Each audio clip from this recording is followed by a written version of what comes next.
A one TV news Chintamani ವೀಕ್ಷಕರಿಗೆ ಸ್ವಾಗತ.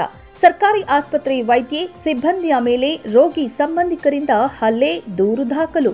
ಹೌದು ವೀಕ್ಷಕರೇ, ನಗರದ ಸಾರ್ವಜನಿಕ ಆಸ್ಪತ್ರೆಯಲ್ಲಿ ವೈದ್ಯಕೀಯ ಸೇವೆಯಲ್ಲಿ ನಿರತರಾಗಿದ್ದ ವೈದ್ಯೆ ಡಾಕ್ಟರ್ ದಾಕ್ಷಾಯಿಣಿಯವರನ್ನ ಅವಾಚ್ಯ ಶಬ್ದಗಳಿಂದ ನಿಂದಿಸಿ ಕೈಗಳಿಂದ ಹಲ್ಲೆ ನಡೆಸಿದ್ದಲ್ಲದೆ ಡಿ ಗ್ರೂಪ್ ನೌಕರರ ಮೇಲೆ ದೈಹಿಕವಾಗಿ ಹಲ್ಲೆ ನಡೆಸಿರುವ ಘಟನೆ ನಡೆದಿದೆ. ನಗರದ ಸಾರ್ವಜನಿಕ ಆಸ್ಪತ್ರೆಗೆ ಹೊಟ್ಟೆ ನೋವಿನ ಚಿಕಿತ್ಸೆಗೆಂದು ದಾಖಲಾಗಿದ್ದ ಆಸ್ಮಾ ಬಿನ್ ಸೈಯದ್ ಮಕ್ರಮ್ ಪಾಷಾರಿಗೆ ಇಲ್ಲಿ ದೊರೆಯುವ ಎಲ್ಲಾ ರೀತಿಯ ಚಿಕಿತ್ಸೆಯನ್ನ ಕಲ್ಪಿಸಿದ ನಂತರವೂ ರೋಗಿ ಆಸ್ಮಾರಿಗೆ ಹೆಚ್ಚಿನ ಚಿಕಿತ್ಸೆಯ ಅವಶ್ಯಕತೆ ಇದ್ದು ಅವರನ್ನ ಜಿಲ್ಲಾಸ್ಪತ್ರೆಗೆ ಕರೆದುಕೊಂಡು ಹೋಗುವಂತೆ ಡಾಕ್ಟರ್ ದಾಕ್ಷಾಯಿಣಿ ಬುಧವಾರ ಸಂಜೆ 4 ಸುಮಾರಿನಲ್ಲಿ ಸೂಚಿಸಿದ್ದು, ಅದರಂತೆ ಆಂಬ್ಯುಲೆನ್ಸ್ಗೆ ಕರೆ ಮಾಡಿದ ಸೈಯದ್ ಮಕ್ರಮ್ ಪಾಷಾರಿಗೆ 30 ರಿಂದ 40 ನಿಮಿಷಗಳಿಗಾಗಿ ಬರುವುದಾಗಿ ಆಂಬ್ಯುಲೆನ್ಸ್ ಸಿಬ್ಬಂದಿ ತಿಳಿಸಿದ್ದು, ಮತ್ತೆ ವೈದ್ಯರ ಬಳಿಗೆ ಬಂದ ಮಕ್ರಮ್ ಪಾಷಾ ನೀವು ಶಿಫಾರಸು ಮಾಡಿ ಬೇಗನೆ ಆಂಬ್ಯುಲೆನ್ಸ್ ವ್ಯವಸ್ಥೆ ಮಾಡುವಂತೆ ಒತ್ತಾಯಿಸಿದ್ದಾರೆ. ಆಂಬ್ಯುಲೆನ್ಸ್ ಸಿಬ್ಬಂದಿ ಬರುವುದು ಕೊಂಚ ತಡವಾಗಿರುವುದರಿಂದ ಸಹಕರಿಸುವಂತೆ ಡಾಕ್ಟರ್ ವೈದ್ಯೆ ದಾಕ್ಷಾಯಿಣಿ ಸೂಚಿಸಿದ್ದರಿಂದ ಕುಪಿತರಾದ ಮಕ್ರಮ್ ಪಾಷಾ ಹಾಗೂ ಸಹಚರರು ನೀವು ಅನಗತ್ಯವಾಗಿ ಚಿಕಿತ್ಸೆ ವಿಳಂಬ ಮಾಡಿ ರೋಗಿಯನ್ನ ಸಾಯಿಸಲು ಯತ್ನಿಸಿದ್ದೀರಿ.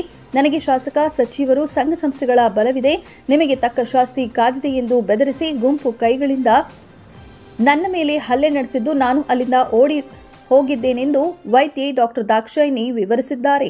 ಸಾರ್ವಜನಿಕರ ಹಿತದೃಷ್ಟಿಯಿಂದ ಕುಟುಂಬದ ಬದಿಗೊತ್ತಿ ಸದಸ್ಯರನ್ನ ರಾತ್ರಿ ಪಾಳಿಯಲ್ಲಿ ಚಿಕಿತ್ಸೆಯನ್ನ ಒಬ್ಬಂಟಿಯಾಗಿ ಮಾಡಬೇಕಾದದ್ದು. ಇಂತಹ ಘಟನೆಗಳನ್ನು ನೋಡಿದರೆ ನಾನು ಸೇರಿದಂತೆ ಇತರೆ ವೈದ್ಯರು ಹಾಗೂ ಸಿಬ್ಬಂದಿ ನಿರ್ಭಯವಾಗಿ ಕೆಲಸ ನಿರ್ವಹಿಸಲು ಸಾಧ್ಯವೇ ಎಂಬ ಪ್ರಶ್ನೆ ಮೂಡುವಂತಾಗಿದೆ ಎಂದರು. ಜನಪ್ರತಿನಿಧಿಗಳ ಹೆಸರು ಹೇಳಿಕೊಂಡು ಬಂದು ತಮ್ಮ ಮೇಲೆ ದಬಾವಣೆ ನಡೆಸುವುದು, ಕರ್ತವ್ಯ ನಿರತರ ಸಿಟ್ಟಾಗುವುದು, ಬೆದರಿಕೆ ಹಾಕುವುದು, ದೇಶದ ಹಲವೆಡೆ ನಡೆದಿರುವ ಘಟನೆಗಳನ್ನು ನೋಡಿದರೆ ವೈದ್ಯರು ಕರ್ತವ್ಯ ನಿರ್ವಹಿಸಲು ಸಾಧ್ಯವಿಲ್ಲದಂತಹ ಪರಿಸ್ಥಿತಿ ನಿರ್ಮಾಣವಾಗಿದ್ದು, ರೋಗಿಯ ರವಾನೆಗೆ ಆಂಬ್ಯುಲೆನ್ಸ್ ತಡವಾಗಿದ್ದರ ಸಲುವಾಗಿ ಇಷ್ಟೆಲ್ಲ ಘಟನೆಗೆ ಕಾರಣವಾದ ವ್ಯಕ್ತಿಯ ವಿರುದ್ಧ ಸರ್ಕಾರಿ ಕೆಲಸಕ್ಕೆ ಅಡ್ಡಿಪಡಿಸಿದ್ದು ಅದರ ವಿರುದ್ಧ ದೂರು ದಾಖಲಿಸಿ ಕ್ರಮ ಕೈಗೊಳ್ಳುವಂತೆ ಒತ್ತಾಯಿಸಿದ್ದಾರೆ.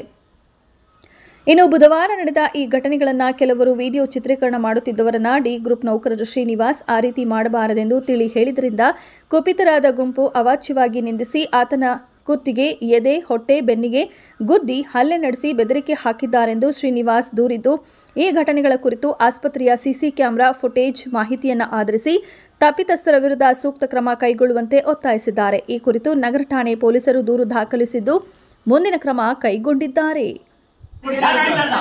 ನೀವು ಪೇಷಂಟ್ ದುಡ್ಡು ಕೊಟ್ಟು ಕಳಿಸ್ತೀವಿ.